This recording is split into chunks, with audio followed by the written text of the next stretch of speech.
Thanks, everybody. My name is Chad Gilfillan, Senior Vice President of Investment Banking at Red Cloud Securities. Up next is Aurion Resources with Non-Executive Chairman David Lotan and CEO Matti Talika presenting.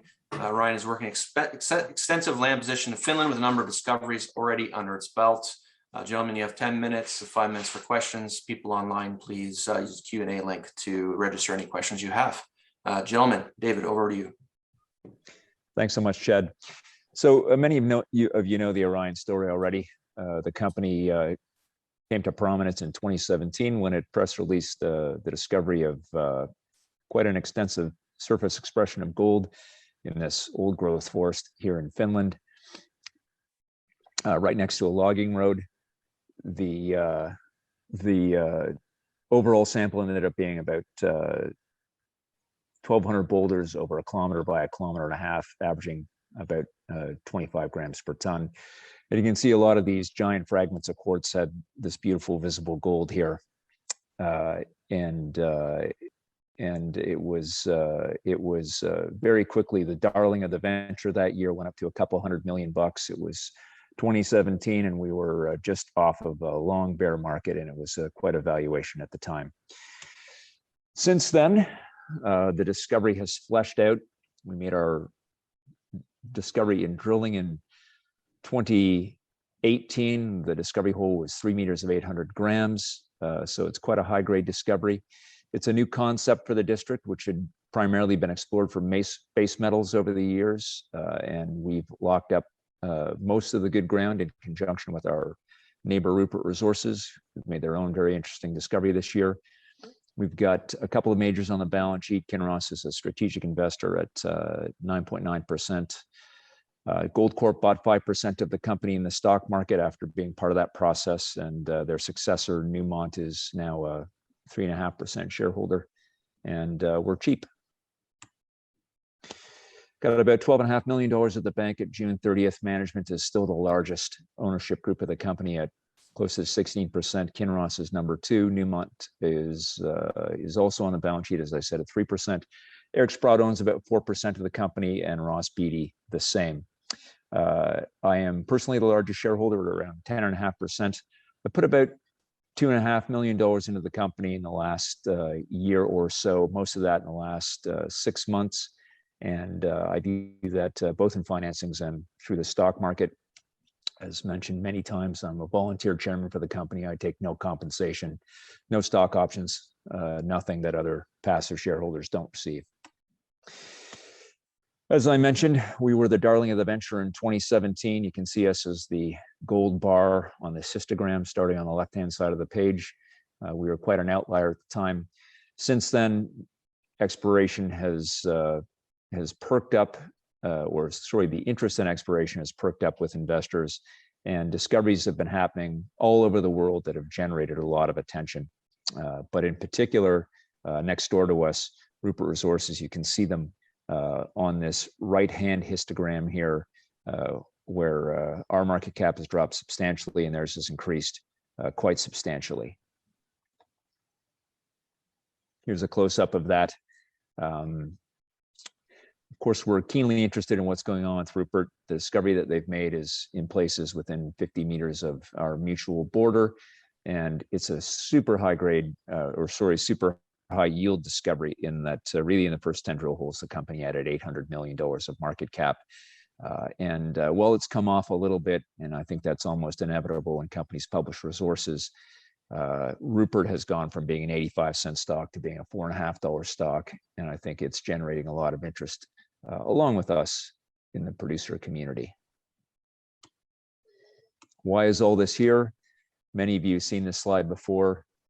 Mining was in the hands of the state in Finland until 1995 when they joined the European Union. Udo Campel, the state mining company, was solely concerned with base metals. And while they would often find gold showings, they would merely put them in the archive and put them away.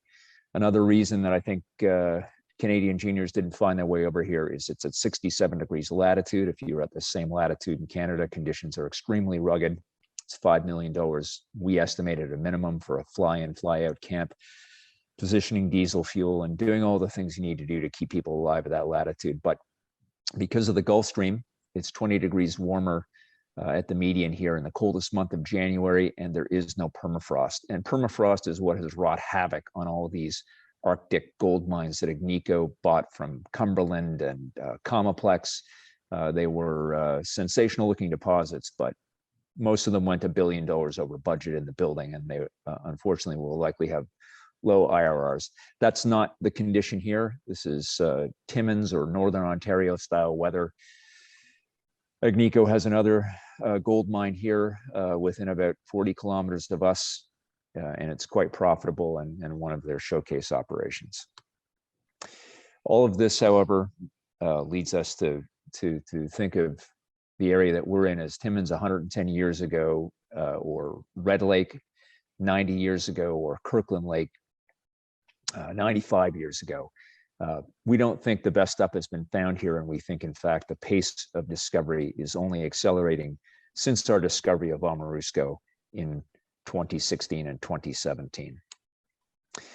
As I mentioned, we tied the district up. Our founder, Mike Basha, was puzzled to see 40 gold showings along this circa shear zone. It's the jagged black line in this slide. Udo Campo, or the Geological Survey, often found gold along this east-west structure and almost never followed it up.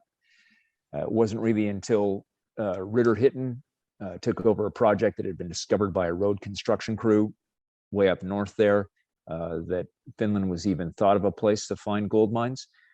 But it didn't last. We had the financial crisis just after Agnico picked up Ritter Hitten, and really most of this phenomenally interesting area was open for staking. So Mike did that. Company was broke at the time, so we joint ventured some of it to B2 Gold. You can see that in indigo here, but everything in salmon is what we kept, and it's where we made our major discovery. This is what it looked like when we got here. The red dots are gold showings in the region. The hammer and pick are a couple of mines that attempted to go into production but didn't. Kuduboma only got to test phase, and Patavera was a gold mine, but it went bankrupt. This is what Rupert picked up when they picked up all the land to the north of us, and it's where they thought they would be doing the bulk of their work until they made their Ikkari discovery this year. This is what it looks like now. You can see the stars are all drilling discoveries. Rupert made multiple discoveries before finding Ikkari. Most of them are called Heine of one kind or the next. But their first hole into Ikkari was 54 meters of 1.5 grams, and they've generated many holes of 150 meters of 4 grams. In only 36,000 meters of drilling, they have 4 million ounces at 2.5 grams, both open pit and bulk underground mineable. It's a spectacular discovery in that it has evidenced itself in so little drilling, so little time, and so little capital investment. Of course, Ikkari was the second discovery of note in the region. We made the first one at Amorusko. You can see that in the center of the red outline in stars. Unfortunately, we weren't able to work that property very much last year due to personal tragedy that our founder experienced and COVID. We just didn't feel that it was safe to put helicopters on the property, and it does require helicopter supported drilling.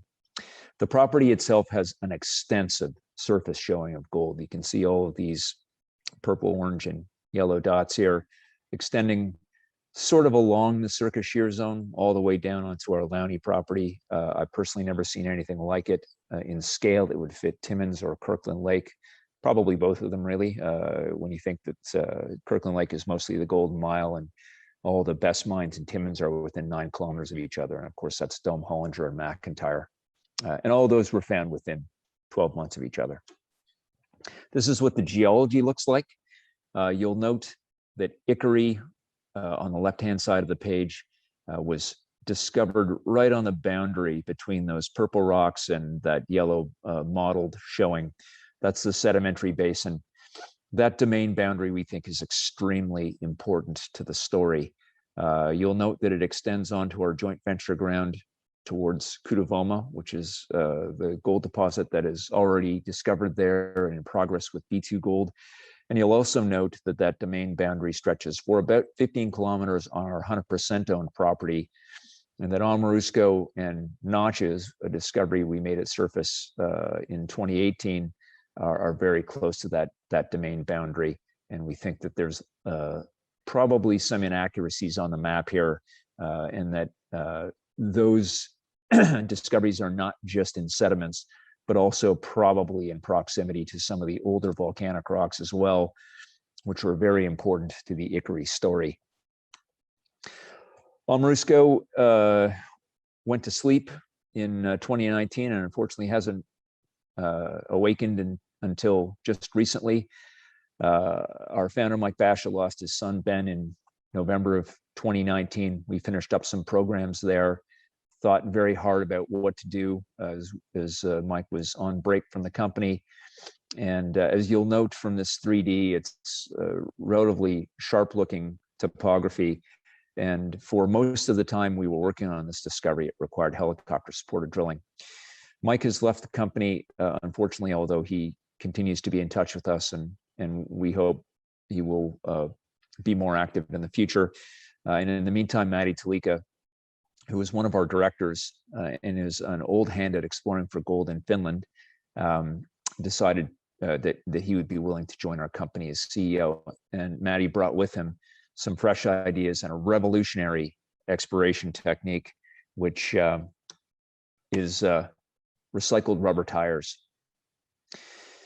Now, in the left-hand inset here, you can see what it looks like to move a drill with a helicopter, whether you're moving at 10 meters or 100 meters or 250 meters. You've got to build a pad. You have to have multiple people there to build that pad, multiple people there to receive the drill and all of the equipment and fuel that comes with it. Got to have a helicopter pilot, and usually a move would take 2 days. On the right side inset, you'll see this temporary road that Matti and our drilling contractor, Kati, conceived of, conceptually tested in July, began to build and practically tested in August, and which is the way in which we move our track-mounted rigs now. The additional benefit of this is when you're moving a drill by helicopter, you want it to be light, so it's usually a manned portable rig. So throughout most of Amorusko's exploration history, it's been an underpowered rig, long moves, lots of staff. And although I think it's a bit aggressive to say this at the moment, the way in which we're exploring Amorusko now is probably almost twice the meters for almost half the cost. And we think that this is going to be a revolution in the way this project now develops. Why is that? We can see that in blue, we discovered the main zone in 2018, and we had to stick very close to it because moving the drill was so cumbersome. In 2019, we discovered the northwest zone, and again, we stuck very close to it. The gap, which is about 600 meters between these two gold showings, is largely undrilled. And that's what we're going to get to. That's what we've been getting to in September and what we'll be working on till the end of the year. We think it's very unlikely that these two fantastic zones coming to surface are the only zones at Amorusko. And this will be the main work of the company through the end of the year. Here's a 3D view of it. You can see that it just looks obvious that that's a great target. Here's Rupert Resources, 85-cent stock for many years, and started press releasing Ikkari in May of last year. And as I mentioned, in about 10 drill holes, they added 800 million of market cap. Put out a 4 million ounce resource during the Denver Gold Show. And some of those lodes in that resource are 100 meters from our property boundary, which you can see in the right lower inset there. B2's been drilling for about a month now, maybe a little bit longer. They couldn't get right next to Ikkari. It's swampy and they need cold weather for that. Once the ground hardens, they'll do some base till sampling and some other work there in preparation for drilling. But for the moment, that domain boundary that we talked about, which is so important to the story, is their target. And I think they're about 3 kilometers away from Ikkari, but we're eager to see what comes of this program. We've done our own base till programs. That's how Ikkari was discovered. You can see all those purple dots are greater than 0.2 ppm. I guess Matti picked that as a significant value because that was the value of the Ikari basotil anomaly that resulted in drilling done over there. Sakatti, which is a fantastic super high grade nickel copper PGE discovery about 8 kilometers away from us, was also discovered by basotils. And on the right side of the slide, you can see they had just a few anomalies there over the course of one season. And by 2008, they had an anomaly that they thought was worth drilling. That's a fantastic discovery you don't hear much about because it's inside the bowels of Anglo right now, but it will be a super world-class mine. Dave, apologies for interrupting. We're a bit over time, but maybe you can kind of just to sum it up, key investment drivers here that you want to make sure investors are aware of. Yeah, great guys. It's a new and emerging gold camp. Along with Rupert, we have the dominant land position. We're cheap, and news is coming. Yeah, I'd highlight the company had some news out on our JV with B2 today as well, if anybody would like to take a look at that. Dave, Matti, thanks a lot.